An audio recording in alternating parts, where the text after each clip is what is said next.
নিঃশব্দে যখন বিশ্ব একটুখানি স্বস্তির নিঃশ্বাস ফেলছিল, মুক্ত জিম্মিদের খবর ছড়িয়ে পড়ছিল আলো ও আশার মতো, ঠিক সেই সময়ই খসে পড়ল ইসরায়েলের ভয়ঙ্কর মুখোশ। তেল আবিবে আঁকা এক ভয়াবহ পরিকল্পনার নীল নকশা যেন গোপনে রচিত হচ্ছিল গাজার চারপাশে। আর তাই এক পলকে ভেঙে যাচ্ছে সেই শান্তির মরীচিকা। কারণ জিম্মি মুক্তির সেই আনন্দঘন মুহূর্ত ঘিরেই উন্মোচিত হল ইসরায়েলের ছলনার পর্দা। প্রশ্ন জাগছে, কে বা কারা এই অপারেশন নেপথ্যে? কি সেই গোপন ছক যা জিম্মি মুক্তির ছায়া থেকে যাচ্ছে অদেখা?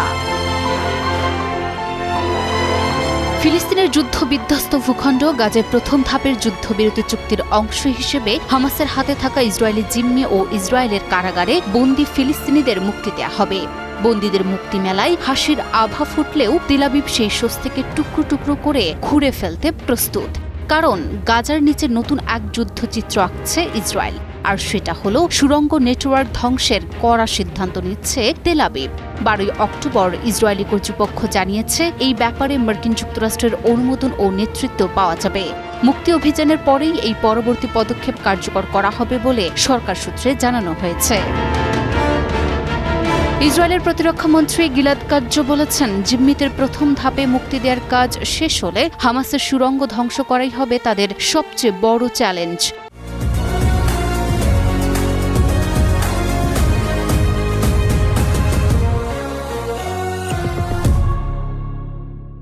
তিনি জানিয়েছেন, এই অভিযান পরিচালনার জন্য সেনাবাহিনীকে প্রস্তুত থাকতে নির্দেশ দেওয়া হয়েছে। প্রতিরক্ষা মন্ত্রীর ভাষ্য অনুযায়ী মার্কিন সমর্থনে যুদ্ধবিরতির পরবর্তী পর্যায়ে হামাসকে নিরস্ত্রীকরণ ও সুড়ঙ্গসমূহ ধ্বংস করা হবে। ইসরায়েল অনেক আগে থেকেই অভিযোগ করে আসছিল যে গাজার ভূগর্ভে নিঃশব্দে চোখের আড়ালে এক ভয়ঙ্কর বাস্তবতা গড়ে তুলেছে হামাস।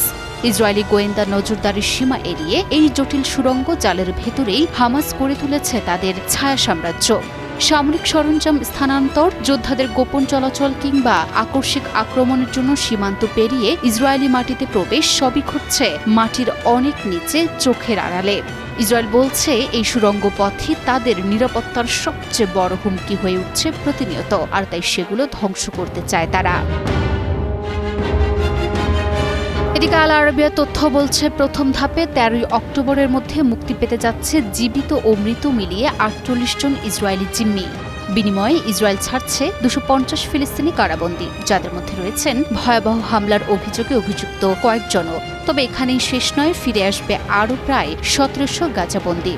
আর এরপরই ইসরায়েল ও যুক্তরাষ্ট্র যদি গাজার সুড়ঙ্গ কাঠামো ধ্বংসের পরিকল্পনা বাস্তবায়ন করে, তাহলে সেখানে শুরু হবে ব্যাপক সামরিক কার্যক্রম ও পুনরুদ্ধার কর্ম। বিশ্লেষকরা সতর্ক করে বলছেন, এটি কেবল সামরিক জটিলতাই বাড়াবে না, বরং অঞ্চলটির ভূকৌশলগত মানচিত্র ও দীর্ঘমেয়াদী পুনর্বাসন প্রক্রিয়াকেই স্থায়ীভাবে বদলে দিতে পারে। Desk report, news 24।